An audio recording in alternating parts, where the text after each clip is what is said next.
get new information about the 9-year-old girl that was sleeping in this house when a car came crashing through. I'm Charlie Langton, and that story is coming up.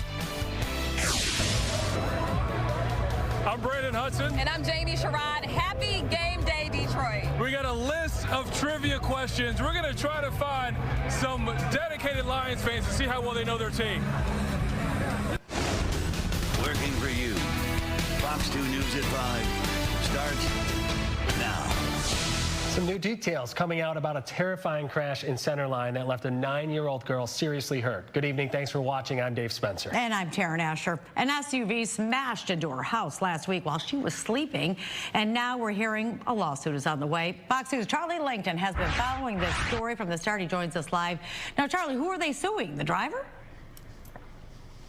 That's actually 3 people are being sued. We talked to the family attorney, a prominent attorney here in Macomb County, David Femininio. He said there could be 3 people responsible for this tragedy that happened 1 week ago today. We know the driver. She's already been charged criminally. She was driving, and you're not supposed to drive through a house. That's one. But then there's the owner of the car, and the law is very clear. If you, the owner, give your car to someone who does something like this, arguably, you, the owner, are responsible. And we're finding out that this driver may have been drinking at a local bar just before the crash. And if that's the case, the bar could be responsible as well. That's the lawyer. We also talked to Layla. She's been in the hospital for a week. She's out of the hospital, and overall, she's doing pretty good. Take a look. I sleep like crawled up in a ball, kind of, and on my side, like this. What hurts you the most right now? Right now, it's my chest and my tailbone when I walk. And then I remember everyone checking on me, making sure I was okay. And then all talking about getting an ambulance here. Then the police officers came. It was all really scary. Not only would the driver who caused the accident be responsible, but also the owner would be vicariously liable for the negligent acts of the person that allowed her to drive. We're being told that she refused the all test, so they had to do the blood. And so since they had to do the blood test, it takes time. We're being told by the detective as late as this morning that the blood test should be available this week, if not next week. And really, the attorney is waiting for the results of the blood test because that's going to determine whether or not she was actually drunk. Now, this is a civil case. The cops are also waiting for the blood test results. Depending on what they are, she could be charged with more criminal acts. She is charged criminally, but that could be more charges for that. Now, where is she drinking? We're not 100% certain. We have an idea of a bar, but until we get the results back, there's no lawsuit filed, and the attorney said to hold off for right now until they do a little more investigation. As far as Layla's goes, she's doing okay, but she's going to have a long time in physical therapy. I am live here in Centerline. I'll send it back to you guys. Well, we're definitely pulling for her. She has such a great attitude. But, Charlie, if they do find out that this driver was at a bar prior to, could that bar owner be held responsible as well? Putting your legal hat on here.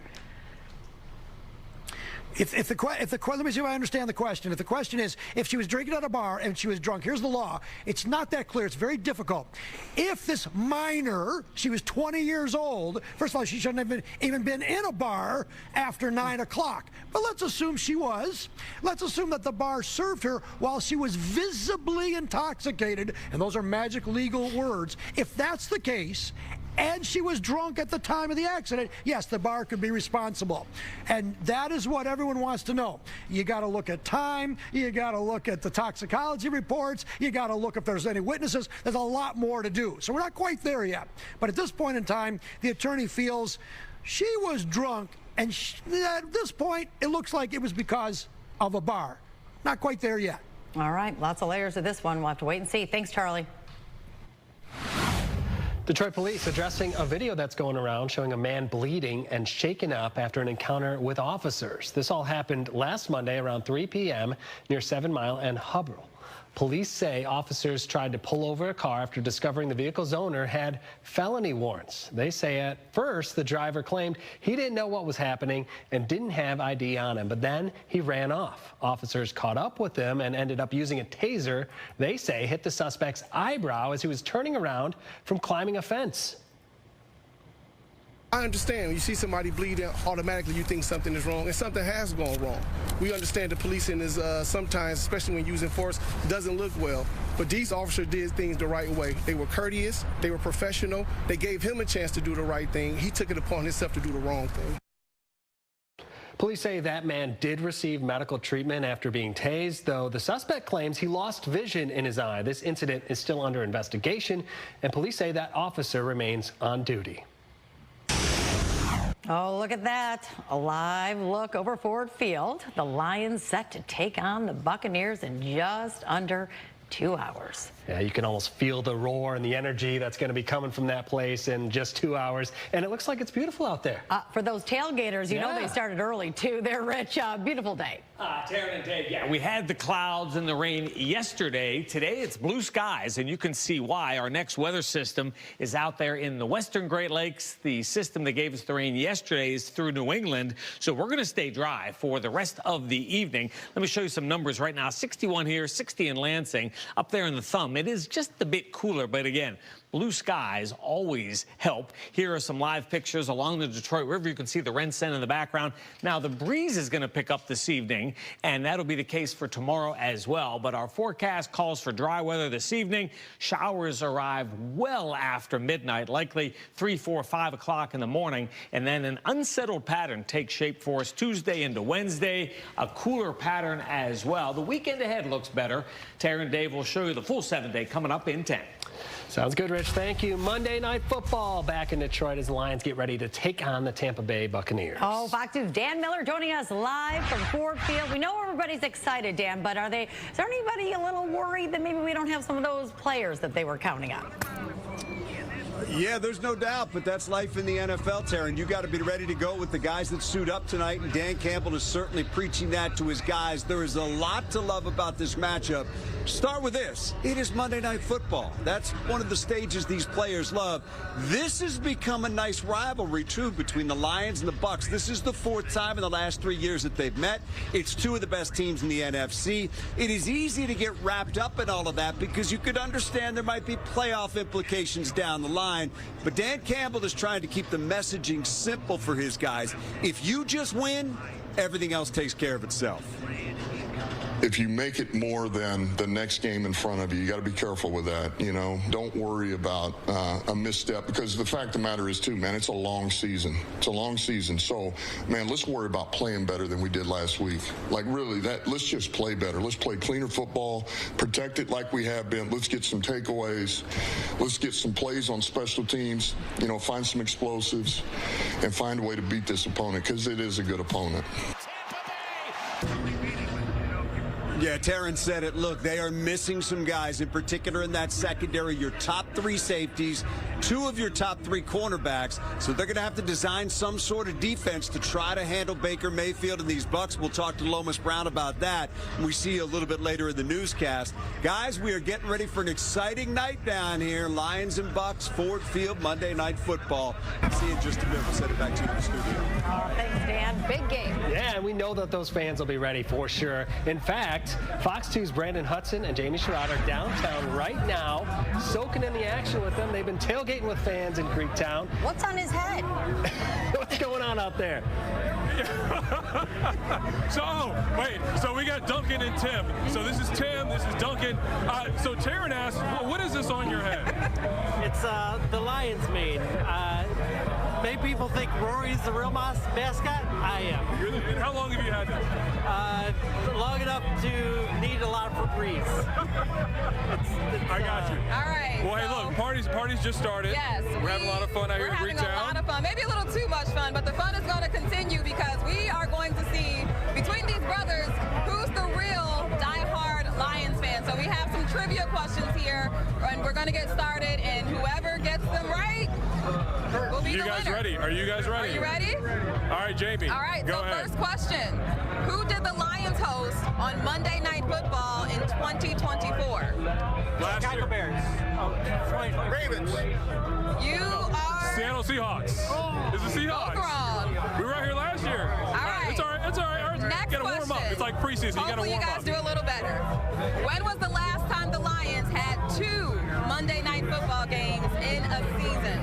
2023. 2022.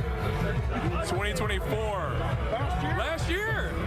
San Francisco 49ers, and they also play the Seahawks. Big fans. It's all right. It's okay. Hey, we'll keep it going. We'll keep it. We got a couple more. We'll keep it going. What was Jahmyr Gibbs' number last year? 26. All right, Tim. Okay, All right, Tim. Tim's got it. Tim's got it. You would have, but you didn't. Let's give him one more. Okay, let's give you one more. Ready? Yeah. This one's kind of tough. What does Amun-Ra mean? Sun God. Yeah, Sun God, yeah. All right. So Ross stands for Sun God. Hidden one is Amon. I appreciate you guys. We'll give you half a point. You got Great it. I think job, Tim's the winner. Hey, we got something for you. Yes. We'll never Show them the big don't say we didn't prize, give you anything. Brandon. We got you a Fox 2 pencil. There you go. Congratulations. Jared Goff. Jared Goff. Jared Goff. Jared Goff. Jared Goff. All right, we appreciate the brothers. Thank you guys We'll send so it back to much. you in the studio. So if he would have gotten those questions wrong, would you have to wear the hat in the next segment? I think that should be the punishment for having too hard of questions, Brandon. I agree with that. There you go. Next Well, time. yeah, they can erase their answers. If we had them write them down, they could erase the There you answer. go, with the new pencil. But they got to find a pencil sharpener. Yeah, we don't have a So pencil that's the sharpener, thing. guys. Hey, I gotta cutbacks, find a right? pencil It's sharpener. tough out there. It is We tough can't do it out there. All right, thanks, guys. We'll check back in with you guys later in the show. Amazon was down, Zoom down, even Venmo. You couldn't use anything. I'm Lauren Edwards, live in Oakland County with all the details of this outage. The name of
Breaking news out of Georgia. Police believe they've stopped a tragedy from happening at Atlanta's Hartsfield Airport.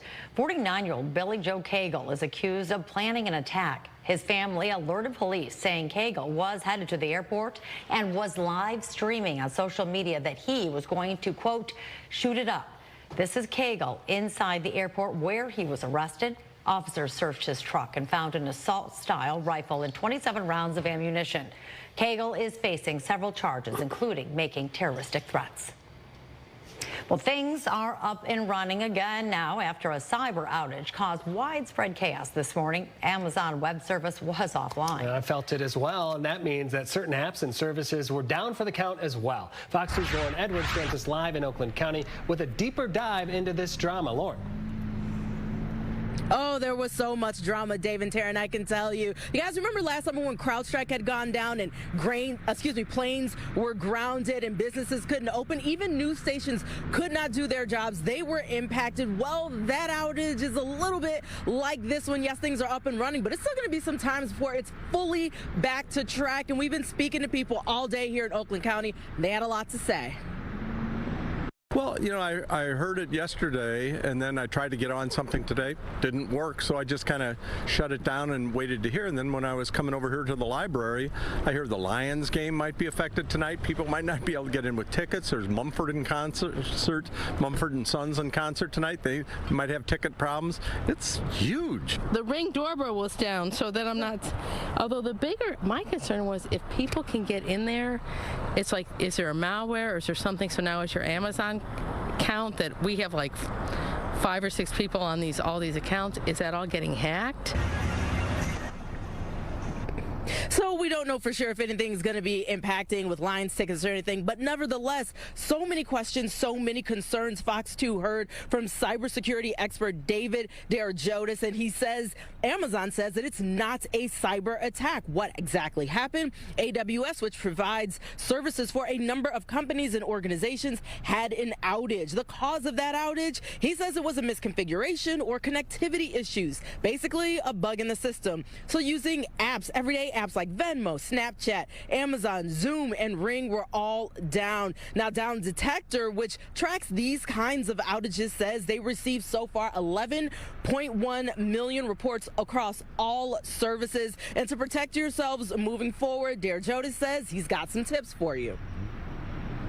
I think for individuals, the first thing you want to do is diversify. Always have a plan in place in case communications go down. Are you relying just on your phone? Are you using other apps maybe to communicate back and forth with loved ones? Same thing with payment options. Cash, using contactless payments, credit cards. You always want to have a variety. So again, have a backup plan, and DeRogatis says, you know what, it may be a few days before things fully get back on track. Reporting live here in Oakland County, Lauren Edwards, Fox 2 News. Yeah, Lauren, it just goes to show how reliant we all are on technology. When the internet goes down, it affects so much day to day. He mentioned some things that we could do to kind of have a plan, but is there anything that's to say that this isn't going to happen again? I asked about that, and he says right now, you know, it's hard to predict that, but it just goes to show there's over-reliance. We're reliant too much on, you know, technology and what's on the web. So, again, that's why he provided those safety tips. That's why I wanted to ask him, how do we just protect ourselves moving forward?